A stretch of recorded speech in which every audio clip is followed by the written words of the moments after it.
Subcommittee leads come on. I've just asked them to raise their hand so I can promote them to panelists to be able to speak. Beautiful.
Ralph, can people see the PowerPoint?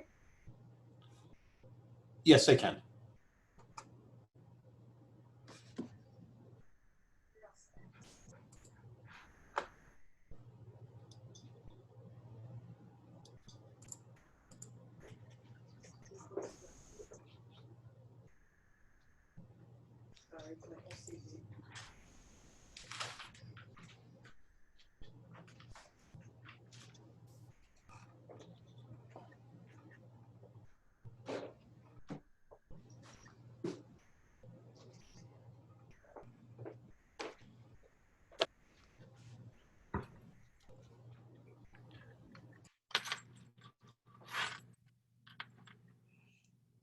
Okay, if you're ready, I'm ready. Ralph. Yes, we're good to go. All right. So good afternoon, everyone. Thank you so much for joining us today at our staff town hall. I really wanted to take an opportunity to provide an update to all members of the school community in terms of where we are with our reopening plan. I just want to remind everyone that this plan is fluid and is continuously adapting based on new guidance that we receive from the state. So this plan is accurate and effective as of today, July 29, 2020. It is possible that it will continue to morph into either more detail or potential modifications as we continue to acquire guidance from the state. When we originally planned this town hall, we were basing the town hall on guidance we had received from the state to design our reopening plan. As of now, our July 24th, 2020 reopening plan is outdated, and we have made updates based on this past Monday's announcement from the mayor and governor, where they have provided more autonomy at the local level for us to make decisions based on the current realities of our schools in terms of population density and other factors that are really unique to each community throughout the state of Connecticut. One of the things that we have modified since our previous plan is the fact that our first day of school has been shifted to Tuesday, September 1st. The reason why we've made this modification, the commissioner has provided flexibility around the 180 days, and he has reduced it to 177 days, giving us 3 non-student attendance days that could be utilized to support our staff around professional learning. Keeping in mind that things might continue to evolve even after we start school, we have decided to utilize only 1 day at the beginning of the school year to allow for teachers and other personnel to obtain professional learning opportunities, as well as have time to organize and set up their classrooms, given some of the new information and pedagogical structures that they will have to adapt to given the current realities within COVID. So as a result of that, our day has been shifted for students to start Tuesday, September 1st. And that's going to be really important because parents will want to know this information. So within today's town hall, where we have our parents participate this evening, we will be articulating that. In addition to shifting the start date, we have made modifications to our plan so that we take into account some of the things that we've heard from the task force as well as other members of the community, particularly around providing adequate social distancing within our schools. In our original plan, we had articulated that when we had all of the students return back to schools, masks were a requirement, and that we would provide social distancing where permissible. Knowing the space configuration of our district and the density of students within our schools, it would have been very challenging for us under the original model to provide 6 feet of social distancing for all of our students within all of the classes. Given the flexibility we have now we can make the modifications to ensure that not only we have students wearing masks and engaging in constant sanitary practices, but also providing 6 feet of distance amongst the different workstations that students will be engaging in learning this upcoming year. So in this slide, you will see that in yellow, where we have minimal COVID spread, as well as moderate, which would have a larger amount of spread within the community, the model that we are adapting is where we're going to have 50% of students within the classroom. In looking at this model, one of the things that we kept in consideration was age group and what is in the best interest of the different age groups within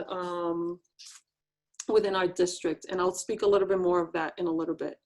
But I just wanted to kind of provide you with the quotes associated with the guidance that we received this past Monday that now allow us the flexibility to make those modifications, ultimately to ensure that our kids are properly socially distanced and provided the best possible, safest scenario for returning back to school. So again, we are applying the model where 50% of the population would be in the classroom versus 100% of the population. And what does that mean? In this model, we are prioritizing pre-K to 5th grade. All pre-K to 5th grade students will be expected to be in school 5 days a week, unless their parents opt to keeping their children in distance learning. The students will be in their cohort, meaning their class, whether they are in distance learning or in person. The student cohort will not vary. It will remain the same. And one of the reasons why we are maintaining the cohorts the same is because we want to ensure that for the social well-being of students, when they return to school or they decide to engage in distance learning, they're not having to learn new practices, new teachers, new friends. They maintain the same group of people regardless of the model in which they will be transitioning into and out of if their parents choose to.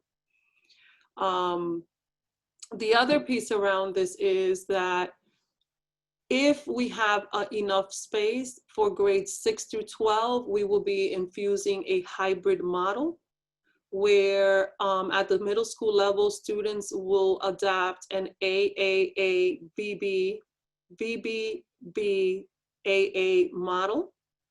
And for the high school students, we would adopt a AABB model, given how they are programmed. But a lot of the work that will happen for our 6th to 12th grade will highly depend upon how many students in pre-K to 5 decide to return to in-person instruction. So want to like go into some of deeper details. This provides you kind of an overview of the different models and what these models will potentially look like depending on the grade band. But I have to preface that middle and high school models will highly depend on how many students will decide at the elementary school level to engage in in-person instruction. So I'll give you a moment to just take a look at this slide and you can see the details before we continue.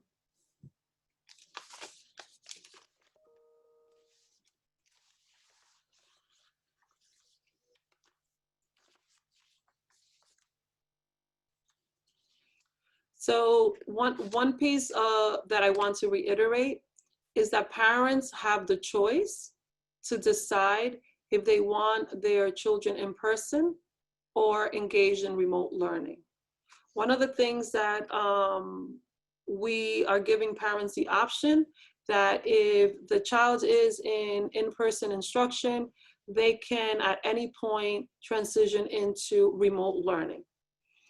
One of the things that we're in the process of further looking at is what happens if a child is in distance learning and wishes to return back to in-person instruction. And one of the things that we're considering is having parents provide 2-week notice or potentially looking at it within marking periods.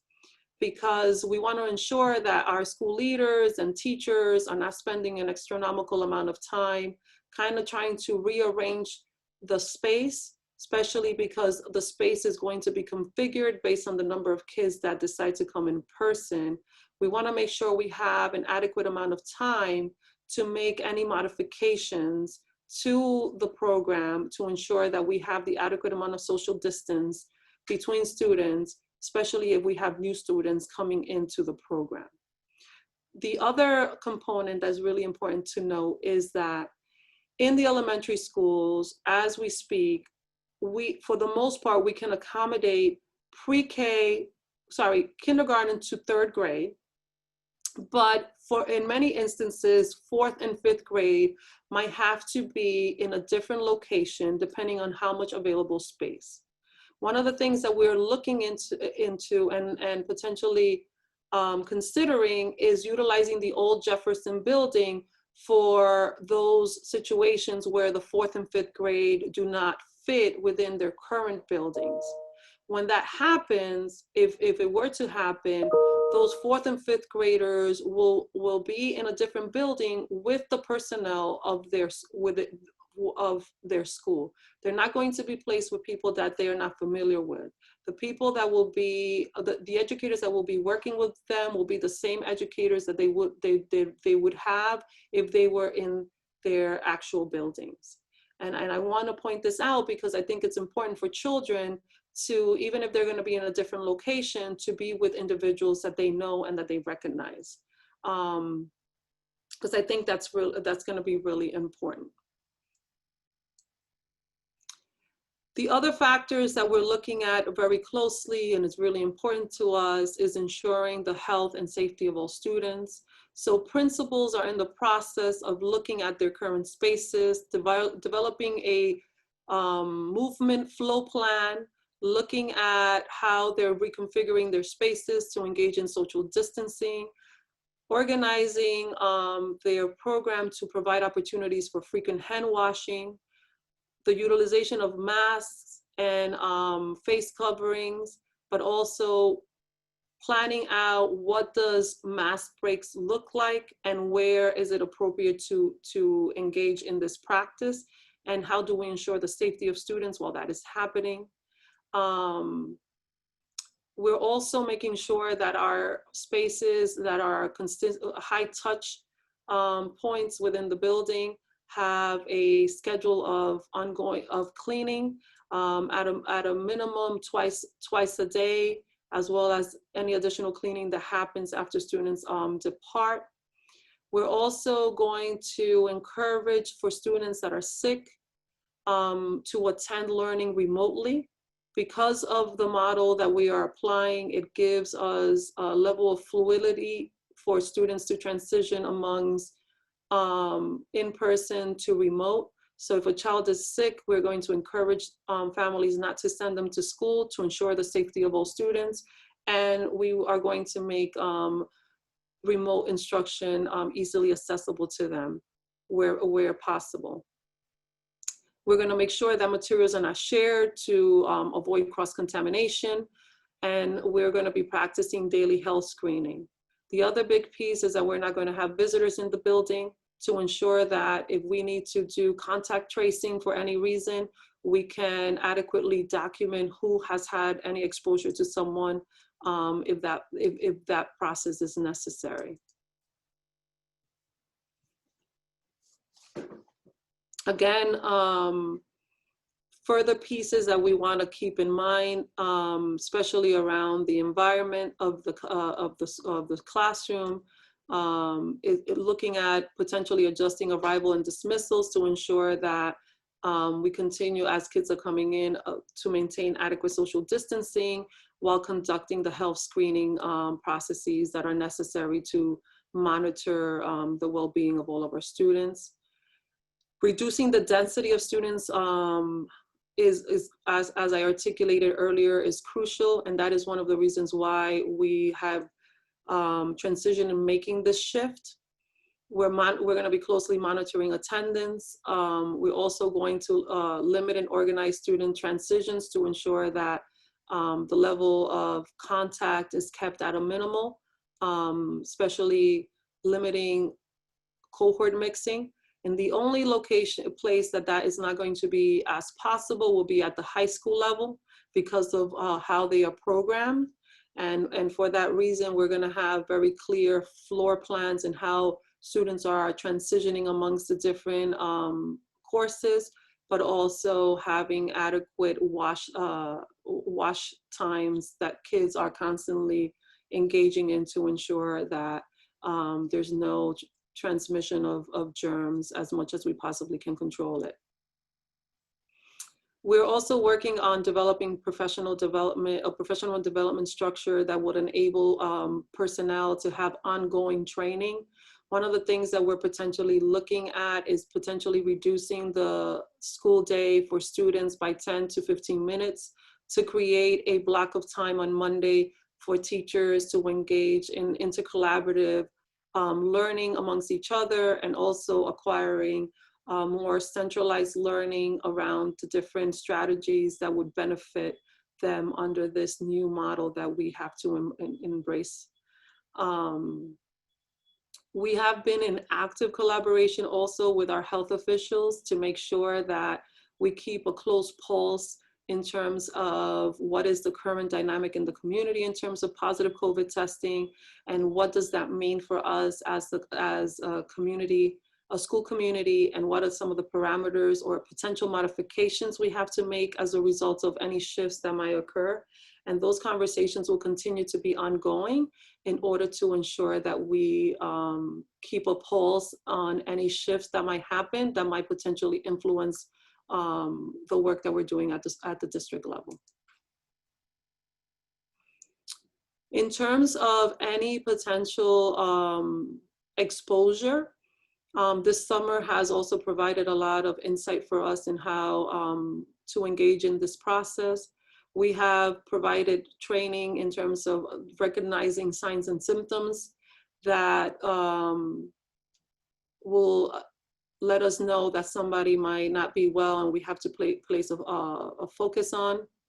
We have a single point of contact if there's a positive case.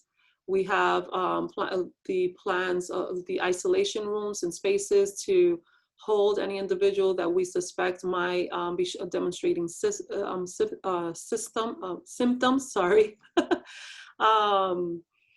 And we also have exposure tracing structures put in place to ensure that we can identify the different individuals that might have come in contact with someone that could be a potential positive or has been identified as a positive. We have a notification process with health officials and families to ensure that we're keeping in close communication and maintaining everyone that could potentially be impacted informed.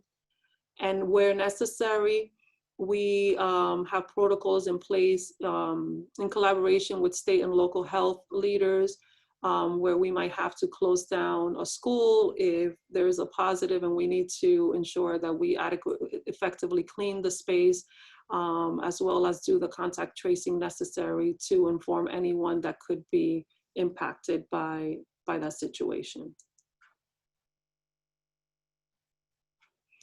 Just want to kind of reiterate some of the things that we've been thinking about in terms of the learning environment. Like I articulated earlier, social distancing is going to be key. Things that are not essential in the classroom will be removed to increase the amount of available space to socially distance our children, and also provide the maximum number of seats so that we can accommodate anyone that wishes to come and engage in in-person learning. We're also looking at the ventilation systems and making adjustments to allow for maximum outside airflow in accordance to state guidelines, because I know that's something that many had questions about. In terms of cleaning and sanitation, we are following the CDC protocols and procedures around cleaning and sanitation protocols. One of the things you will notice in a lot of the schools, we already placing sanitation stations so that kids have easy access, as well as other personnel to this. The bathrooms are being cleaned and sanitized during the day, at least at a minimum of twice a day. And this information is being logged and kept recorded so that we know that this process is happening on a continuous basis. So I'm gonna give Yvette an opportunity to speak about students with IEPs and how we're looking to support this, this population. Thank you so much. So our three prevailing thoughts, guiding principles are: we recognize that the great majority of our students spend over 80% of their day in general education. They are general ed students first. So students will receive their IEP services within the general education classroom, and we will be working with the building administrators and staff to cluster group the students and have special education staff move into classrooms rather than pull out children from multiple classrooms throughout the day. Students with severe disabilities who are in our special education classes or attending special education schools will form their own cohort with very carefully planned mainstreaming activities. The second is that we have received no variances or waivers for FAPE under our federal requirements. Therefore, there is an option for in-person instruction every day for students with disabilities. Parents, of course, may opt out or have a hybrid model following their general ed cohort, but they do have the opportunity to come in every day to receive their full IEP services. Second is child find evaluations, assessments, and PPTs continue to be required in a timely manner, and we have been fully reopened in terms of evaluations as of July 6th. Finally, we recognize that social and emotional supports are essential for all students. SEL supports and lessons will be embedded into every classroom every day based upon available supports and services and resources currently available while we look to build further capacity.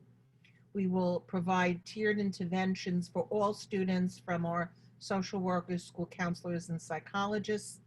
And we are working closely with our community-based partners to further our outreach around trauma-informed care, with specific outreach and supports for our families who may not speak English that may require increased communication at this time. Thank you. Thank you.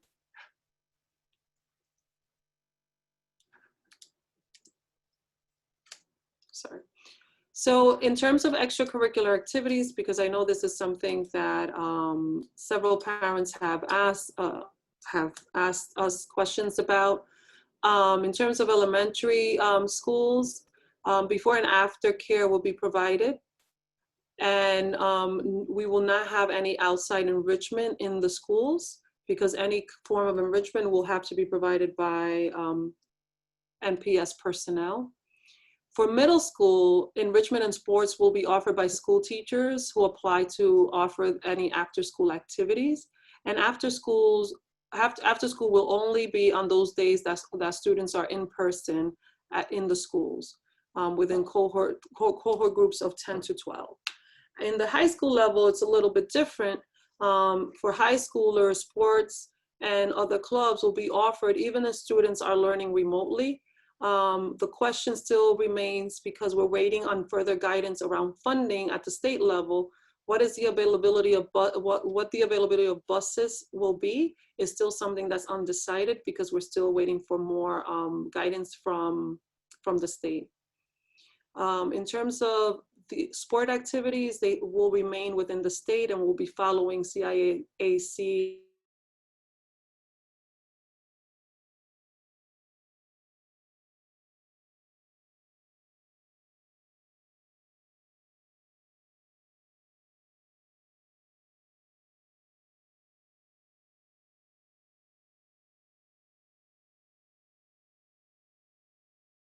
From a technology standpoint, just a couple of key elements.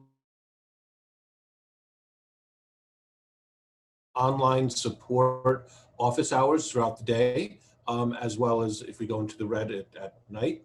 That technology support will be where parents and teachers can log into a meeting similar to this, get their questions answered. It becomes your level 1 support. We'll have a technician there. We'll actually have someone that can do translations for parents, as well as somebody to be able to help with any of the instructional questions, the basic instructional questions you may have. We're also going to continue working with our depot center. For students working remotely, they will have a method either to be able to get their computers replaced. They will contact their school, put in a ticket, and we will schedule time so that we keep them social distance to come and get a replacement machine if it's necessary. And then finally, we probably will have some more announcements soon, but we're working on broadband access for all students that need it within the district. That's really it. Thank you. Thank you.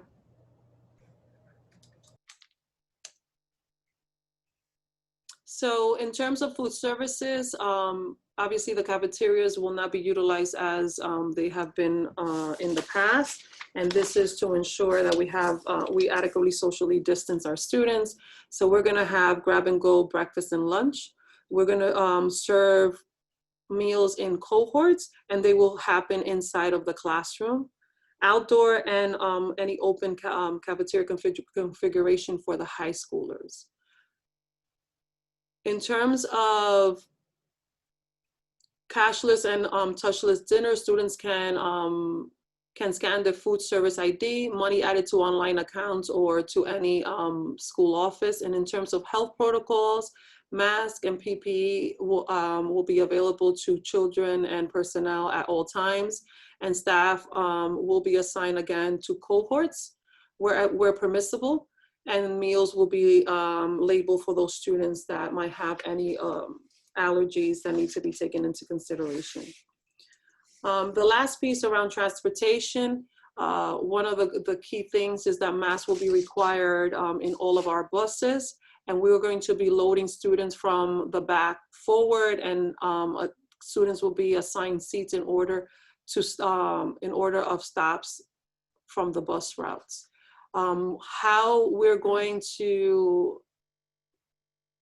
many students will be on the bus is still something that we're waiting for additional guidance from the state in terms of their expectations around transportation, because this also creates additional costs associated with any shifts that might happen in terms of how we are socially distancing students within the buses as well.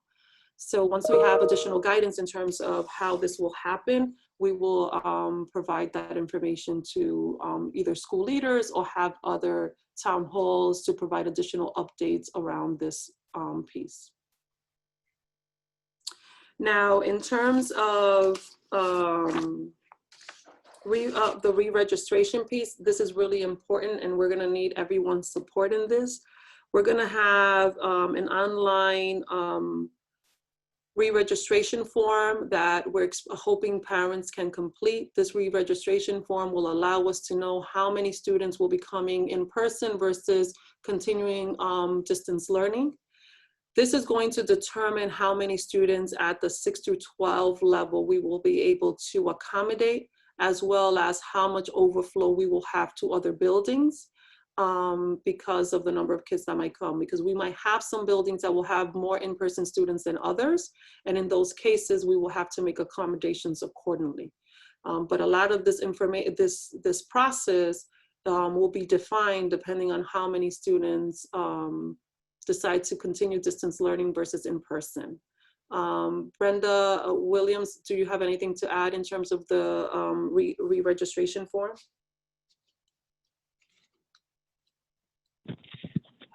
No, just that pretty much covers it. We will be including questions about transportation as well. And as Dr. Estrella mentioned, we're looking for 100% participation so that we can get as much data back as possible in order to be able to plan at the building level.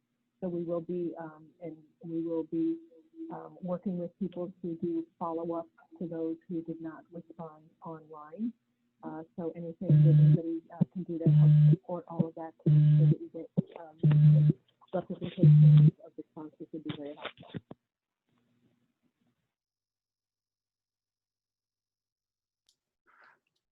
Thank you. So now we're going to start our Q&A. In the Q&A will be moderated by Brenda Williams. And the way it will take place, any questions that have been placed on the chat, she will read them, and either myself or members of the team will be responding to the different questions. Okay, hopefully everybody can hear me now. Okay, so we have a few questions in the Q&A.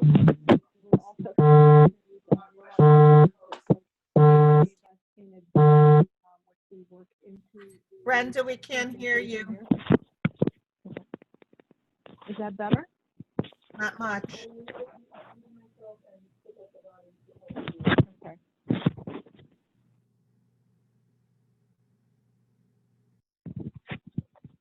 Can you hear me now?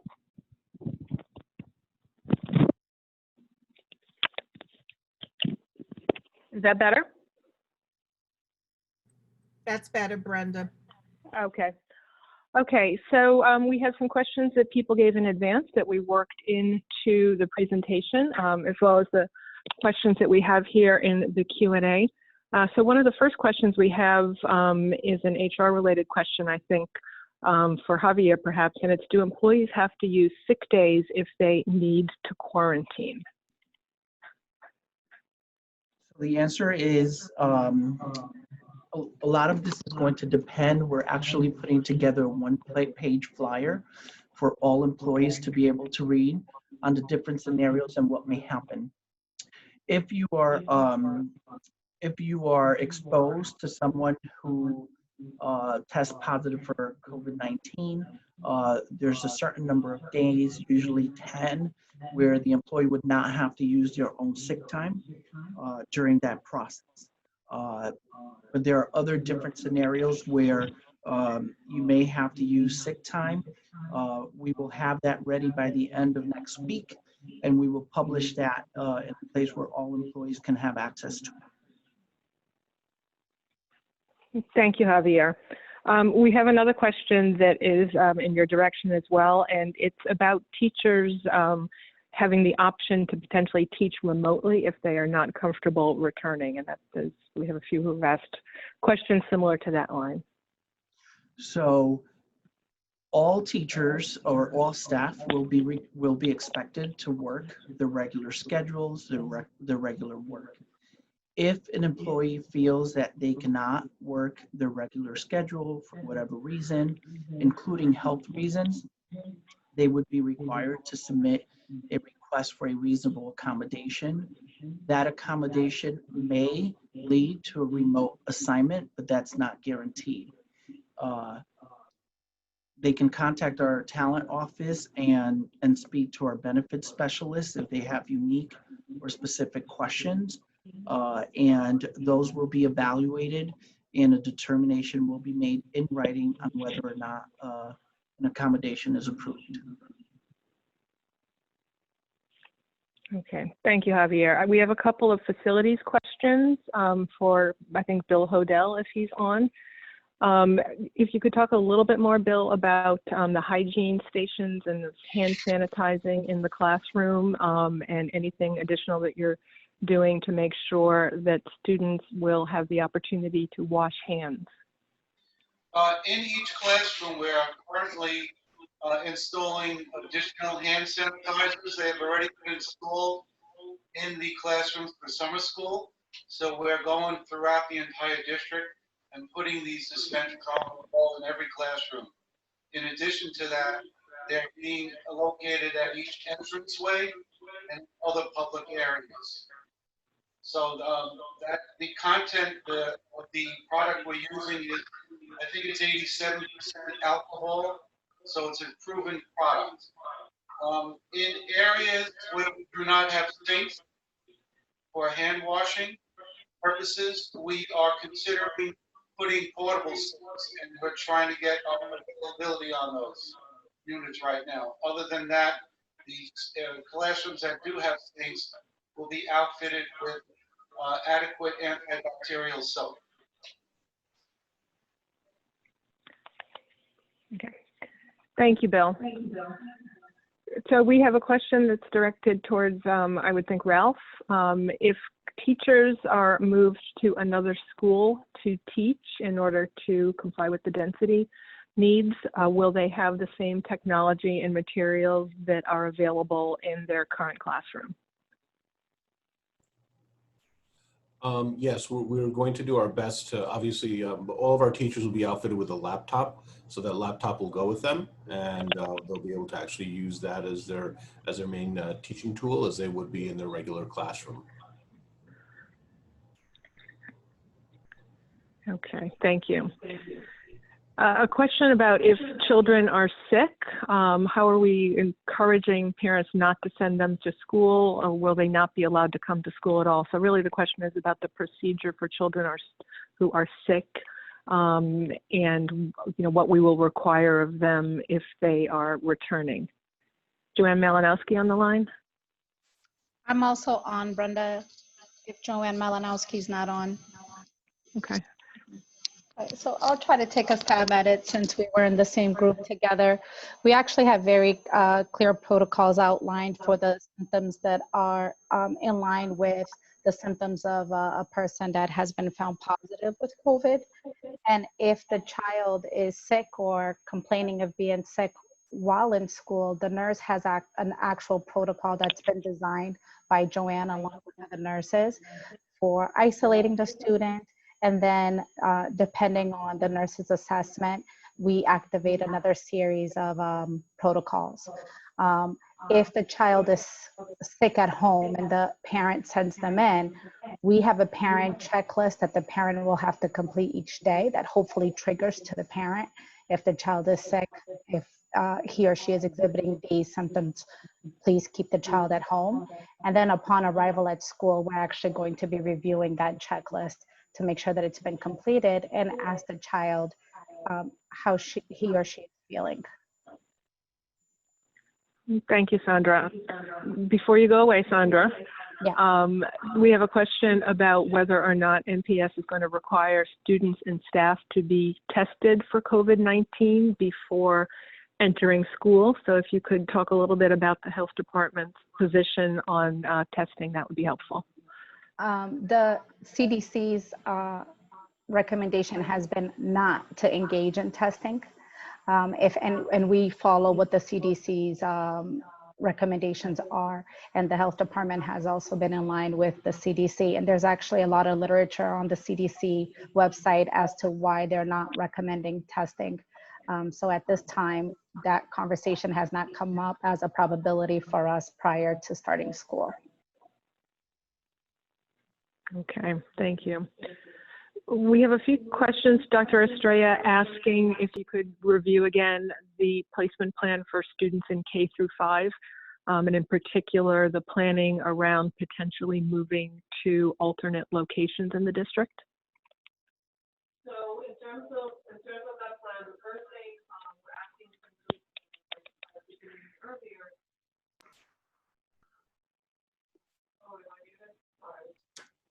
There we go. Sorry. For K through 5, as I articulated earlier, first and foremost, principals are looking at their current infrastructure to identify how much of their current population they could fit in their buildings, having them splitting their classes and keeping the class size of 50% of what it would normally be. So we're talking about 12, at max 12 students per classroom. And the design would be one certified teacher in one room, one para-educator in the other, where the kids will utilize their devices to have access to the teacher, while the para-educator will be supporting in the students based on the pedagogue's lesson at the time.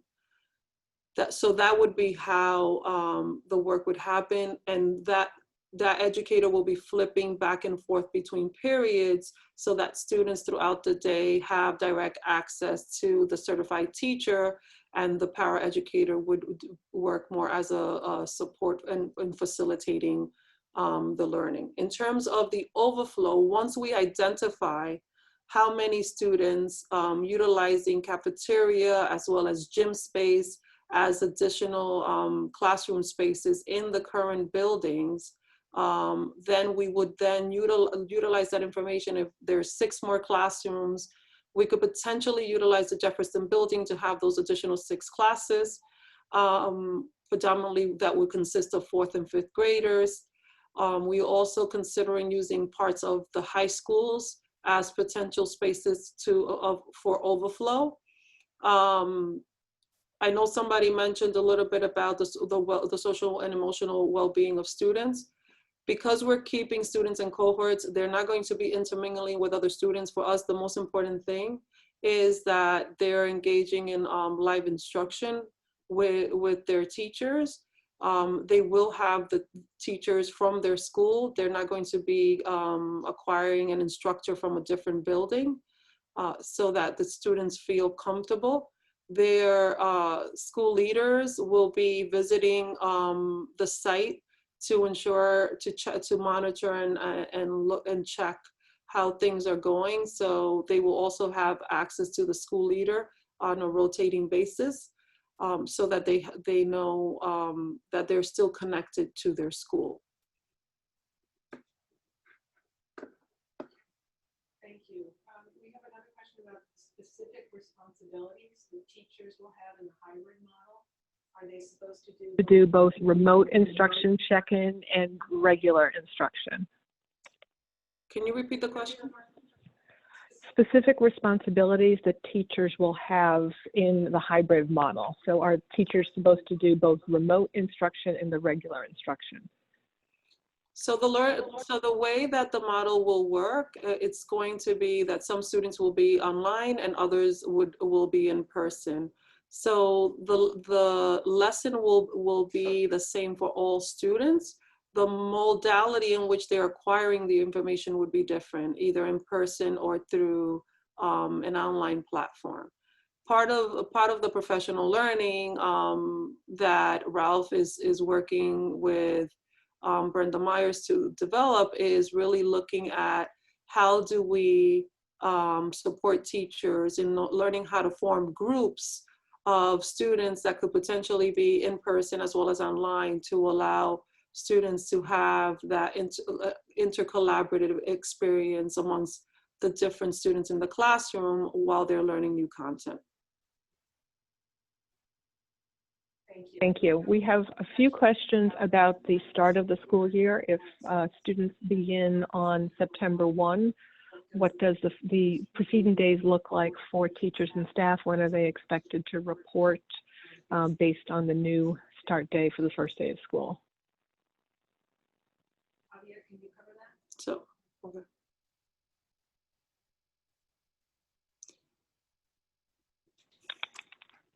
Hold on.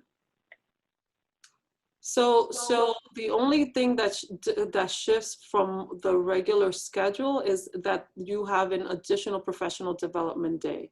All the other components in terms of the start of school remain the same. The only thing that shifts is that you have an additional day of planning, which will be added that you didn't have before. I don't know, Javier, would you like to add anything else? That's accurate.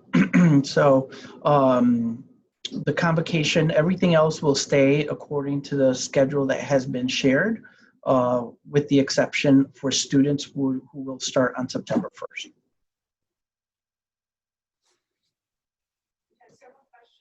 About recess at the elementary level. So if somebody could please address that. So recess will be provided, keeping social distancing guidelines in place. And principals are working with their teams to identify what would be the best, where would be the best places within their yard and other areas within the facility for them to afford those opportunities to students. Okay. There's some questions about the furniture that are in the rooms. Will tables be replaced by desks? What happens to the materials that will be cleared out of the rooms? You know, those types of questions that Bill referenced.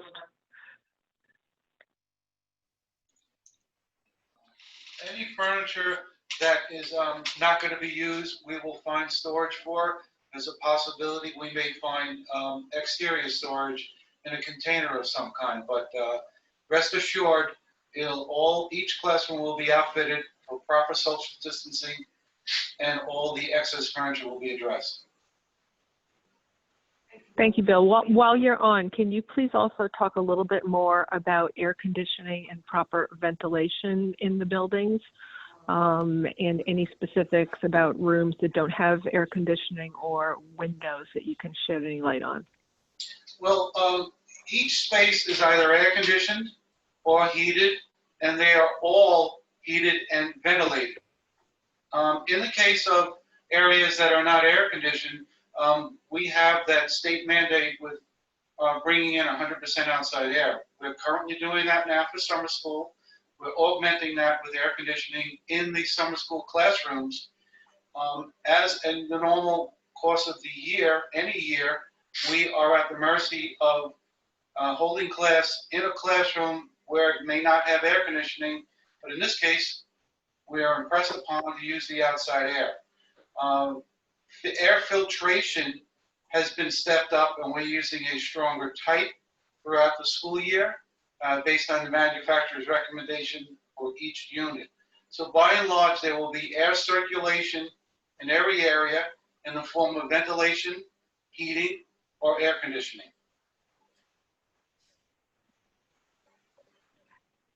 Okay, thank you.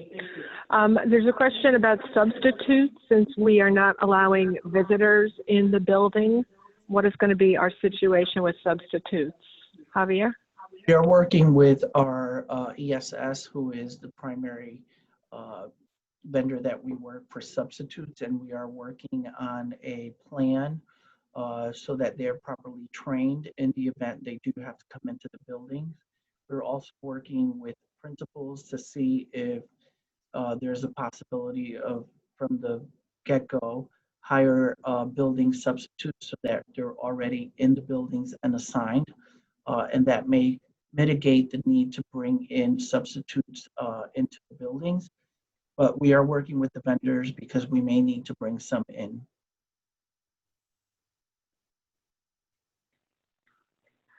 There's questions about bathroom breaks and how the district suggests that those be handled, or what provisions are being made for that. So those will be, oh, go ahead, Sandra. You sure? Okay, I could try to tackle that. There's a set of school operations that we're working with principals, and that's to make sure that we're ensuring safety. And that's one of the areas where it's unique to each school and unique to the building in terms of capacity. However, we have to maintain certain protocols. So we're working right now with each individual principal to make sure that we're thinking of which ways can we monitor bathrooms, what is the capacity at the bathroom, and how can we help teachers create those routines within their classrooms to ensure that the bathrooms aren't over congested. And then from a facility standpoint, I know that Bill can speak to this, but we have put in certain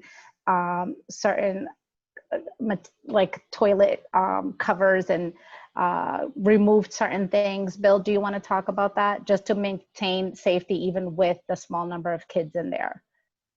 So in the restrooms, we are replacing the toilet seats and outfitting them with a toilet seat that has a lid like you have at home.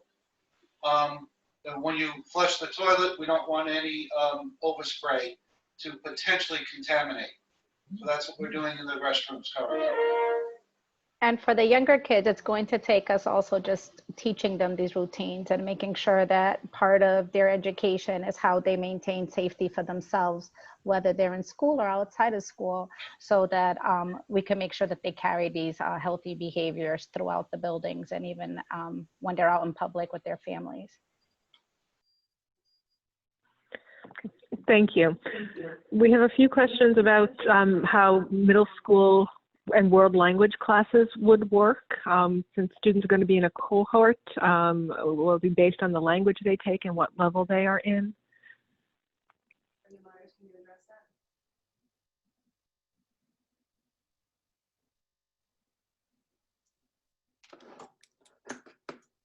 Brenda, as we work out the middle school plan, part of those decisions about how the cohort is determined will be based on the numbers, and we will be looking at how we cohort children for some of those special areas, specifically in language, and also looking at accelerated mathematics.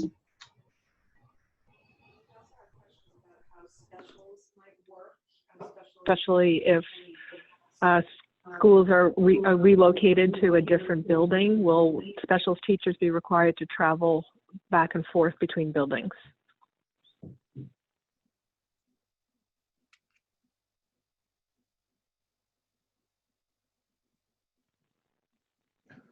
Well, right now, the model that we're trying to institute is to have teachers in one building so that they are working through either technology, cameras, etc., so that they're also working with students who may not necessarily be in that particular classroom.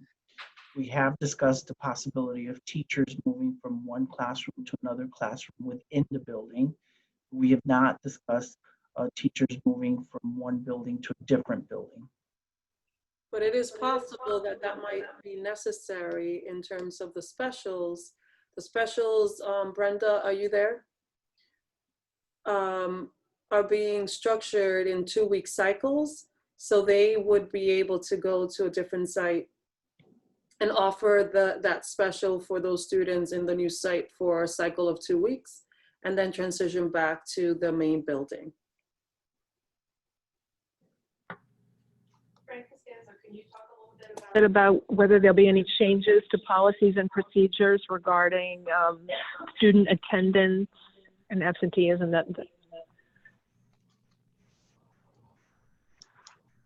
We're on the specific question of student attendance. The Board of Education passed a comprehensive COVID-19 policy during the board retreat last week.